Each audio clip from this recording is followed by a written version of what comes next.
कार्तिक का मन जरा भी नहीं हो रहा था मायरा को अपने आप से दूर भेजने का, पर ये उसकी बहुत बड़ी मजबूरी थी। उसने अपने दिल पर कंट्रोल किया और धीरे से मायरा के गाल पर किस किया। ये एहसास इतना प्यारा था कि वो मायरा को छुए बिना रह ही नहीं पा रहा था।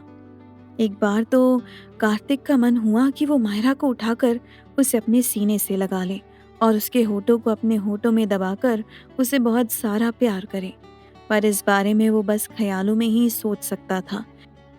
असल में ऐसा करने की उसकी हिम्मत जरा भी नहीं थी। वो तो ये भी चाहता था कि वो मायरा को झंझोड़ कर उठाए और उससे बोले, सुनो, मैं तुमसे बहुत प्यार करता हूँ, मैं तुम्हारे साथ जिंदा होकर जीना चाहता हूँ। पर कुदरत को कभी किसी ने हाथ में लिया है, या फिर कुदरत किसी के इशारों पर चली है? नहीं ना। तो ये भी कार्तिक का एक वहम था, जिसे सोचकर वो कुछ पल के लिए खुश हो जाता था। अगली सुबह अचानक से मायरा की नींद से आंखें खुली। उसने हड़बड़ाकर चारों तरफ देखा। ना तो वहां पर कार्तिक था और ना ही जन्नत जैसा नजारा था। बस कमरे में चारों तरफ सफेद धूप फैली हुई थी और ना ही वो खूबसूरत माहौल था जो अभी कुछ देर पहले तक वो देख रही थी। अपने कमरे को ध्यान से देखते हुए मायरा ने सोचा, क्या मैं आज फिर वही सपना देख रही थी? पर ऐसा कैसे हो सकता है? मुझे लगता है कि आज कार्तिक मुझे सच में अपनी दुनिया में लेकर गया था, क्योंकि कल रात मैंने उससे बोला था कि मुझे वापस फिर तुम्हारी दुनिया में जाना है। पर क्या ऐसा पॉसिबल है कि इस दुनिया से भी हटकर कोई और भी दुनिया है, या ये सिर्फ मेरा भ्रम है? क्योंकि ऐसा कैसे हो सकता है कि कोई मेरे मरे हुए लोगों की दुनिया में जाकर वापस फिर अपनी दुनिया में आ जाए? ये सब सोचने में भी कितना अजीब लग रहा है। मुझे तो लगता है ये सब सिर्फ और सिर्फ सपना है, जिसको मैंने अपने दिमाग में पाल रखा है। जब मायरा को इन सारी बातों का कोई भी जवाब नहीं मिला, तो वो अपने मन में बोली, अभी कार्तिक को बुलाती हूँ, वही मेरे इन सारे सवालों का जवाब मुझे देगा। ये बोलते हुए मायरा ने मन ही मन कार्तिक को जोर जोर से आवाज लगाई, पर कार्तिक उसकी आवाज सुनकर वहां पर नहीं आया। मायरा ने कुछ देर उसका इंतजार किया, पर जब कार्तिक नहीं आया तो वो जल्दी से वॉशरूम के अंदर चली गई और जल्दी जल्दी शावर लेने लगी, क्योंकि उसे हॉस्पिटल भी जाना था।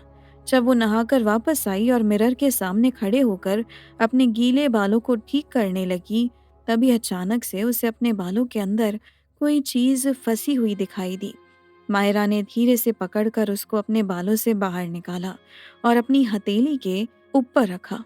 ये वही मोती था, सरसों के दाने के बराबर, जो कल रात दूसरी दुनिया के पेड़ से मायरा के ऊपर गिर गया था।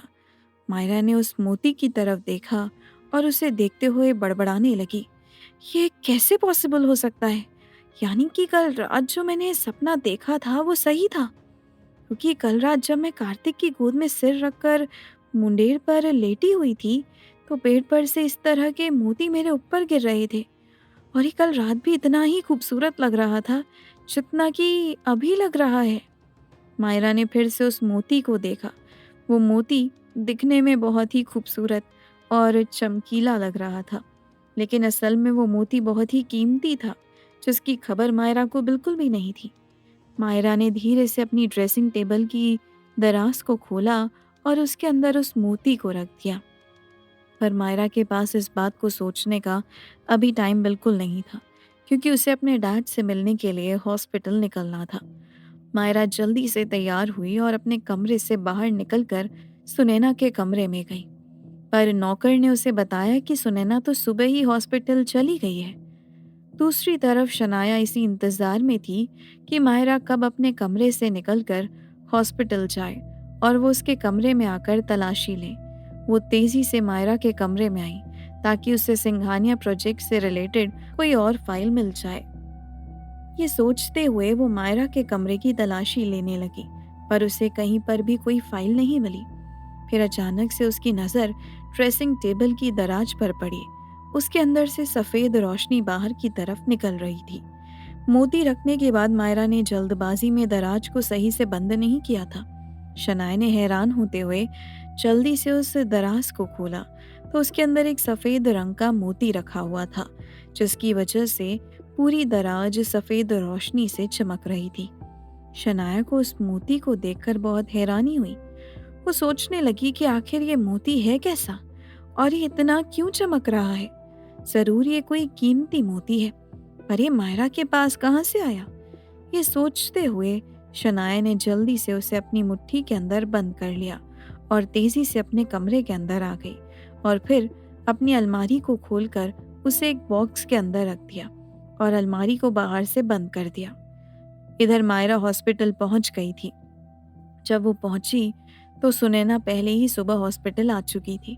उसने मायरा को देखा और मुस्कुराते हुए जल्दी से उसके पास आई और बोली, जब मैं घर से निकल रही थी तो मेरा मन हुआ कि तुम्हें भी अपने साथ लेकर चलूं, पर मुझे लगा कि तुम बहुत ज्यादा थकी हुई हो, इसीलिए मैंने तुम्हें नहीं उठाया और खुद ही अकेले यहाँ पर आ गई।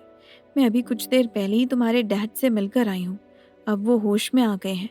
सिस्टर बोल रही थी कि जल्दी ही उन्हें रूम में शिफ्ट कर देंगे। बस सिस्टर ने मुझे तुम्हारे डैड के पास रुकने नहीं दिया। तुम भी अगर चाहो तो जल्दी से मिलकर आ जाओ, वरना फिर मिलने का टाइम खत्म हो जाएगा और तुम अपने डैड से मिल नहीं पाओगी। सुनैना की बात सुनकर मायरा को चैन की सांस आई।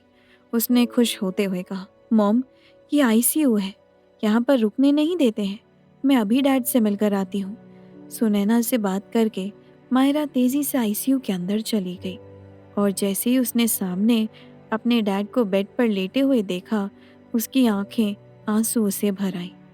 जैसे ही महेंद्र की नज़र मायरा के ऊपर पड़ी, उन्होंने इशारे से उसे अपने करीब बुलाया। मायरा धीरे धीरे कदमों से अपने डैड की तरफ बढ़ रही थी, पर उसकी आंखों से आंसू भी गिर रहे थे। वो बेड के पास जाकर खड़ी हो गई और धीरे से बोली, डैड, प्लीज़ आप जल्दी से ठीक होकर घर पर चलिए।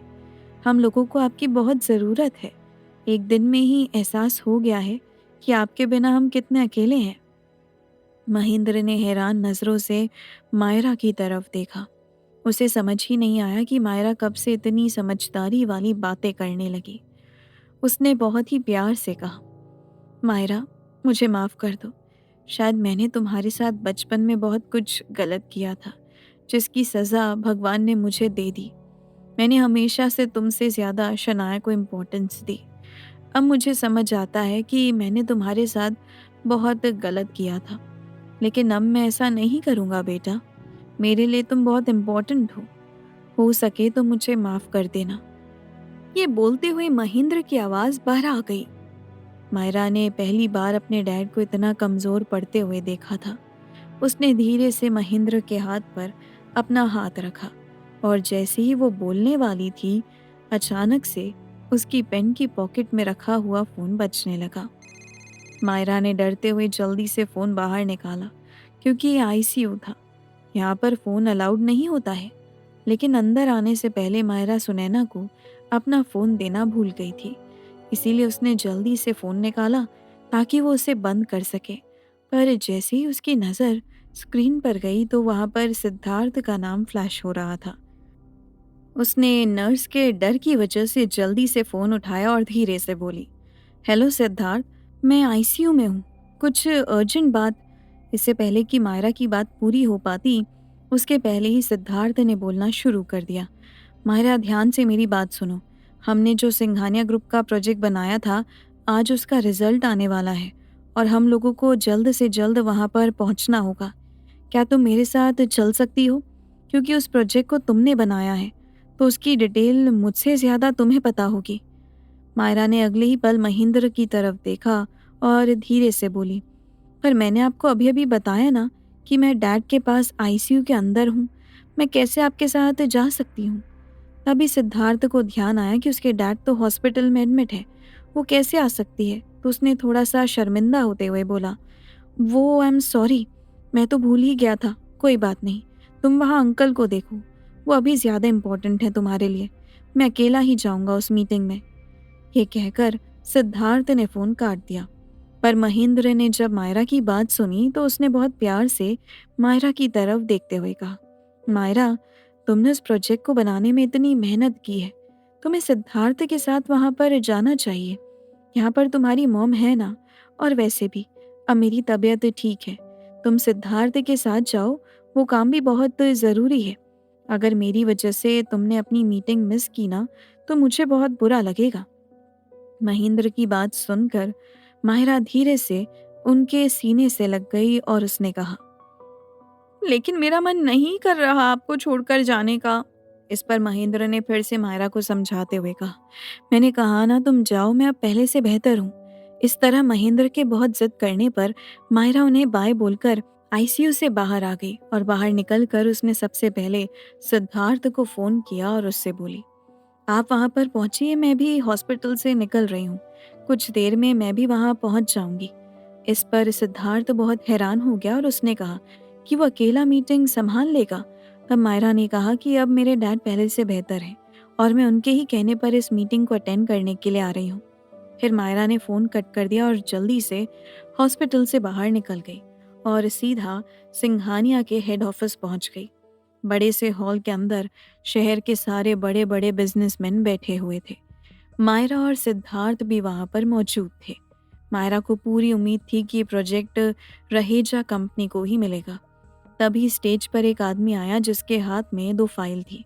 वो सिंघानिया कंपनी का प्रोजेक्ट मैनेजर था। उसका नाम विजय रावत था। उसने दोनों फाइल को खोलकर सामने रखा और फिर सामने देखते हुए बोलना शुरू किया, अभी मेरे सामने दो फाइल रखी हुई हैं। एक रहेजा कंपनी की है और दूसरी कुकरेजा एंटरप्राइजेस की है। हैरानी की बात यह है कि ये दोनों फाइल बिल्कुल एक जैसी हैं, बस सिर्फ कोटेशन का फ़र्क है। मुझे बात समझ में नहीं आ रही है, क्या यहाँ पर इस कंपनी के ओनर या फिर एम्प्लॉय आए हुए हैं? तो प्लीज़ आकर मेरे कैबिन में मिले। ये बोलकर मिस्टर रावत कुछ सेकंड रुके और फिर बोले, मैं दोनों कंपनियों के ओनर्स का अपने कैबिन में वेट कर रहा हूँ, जल्दी आइए। ये कहकर मिस्टर रावत स्टेज से नीचे उतर गए। मिस्टर रावत के जाते ही सिद्धार्थ ने मायरा की तरफ हैरानी से देखा। मायरा को समझ ही नहीं आ रहा था कि ये क्या हो गया है। कुकरेजा एंटरप्राइजेज में तो मैं किसी को जानती भी नहीं हूँ, फिर हमारी फाइल एक जैसी कैसे बन सकती है? क्या हमारे ऑफिस का ही कोई स्टाफ कुकरेजा एंटरप्राइजेज से मिला हुआ है और उसने ये सारी इन्फॉर्मेशन उनको दे दी? मायरा चारों तरफ अपना दिमाग लड़ा रही थी, पर उसे कुछ भी समझ में नहीं आ रहा था कि आखिर इन्फॉर्मेशन कहाँ से लीक हुई है। मायरा चुपचाप खड़े होकर ये सारी बातें सोच रही थी। तभी सिद्धार्थ ने उससे कहा, चलो चलते हैं और देखते हैं कि ये कहानी क्या है। कुछ ही मिनट के बाद सिद्धार्थ और मायरा मिस्टर रावत के कैबिन में पहुंच गए। वो लोग जब वहां पर पहुंचे तो वहां पहले से ही कुकरेजा एंटरप्राइजेस का ओनर बंटी कुकरेजा भी था। वो मिस्टर रावत से बोल रहा था, सर जरूर हमारे प्रोजेक्ट की कॉपी रहेजा कंपनी की ही है। आप इस कंपनी की चालाकी देखिए कि जानबूझकर इन लोगों ने कोटेशन को नहीं बदला। आप हमारी कंपनी के प्राइस देखिए, हमने वो कितने कम रखे हैं। इस पर मिस्टर रावत ने सिद्धार्थ की तरफ देखा और कहा, जी आप बताइए, आप क्या बोलना चाहते हैं? आपकी फाइल भी बिल्कुल कुकरेजा एंटरप्राइजेस के जैसी ही है, लेकिन ऐसा क्यों है? क्या आप मुझे इस बारे में बताना चाहेंगे?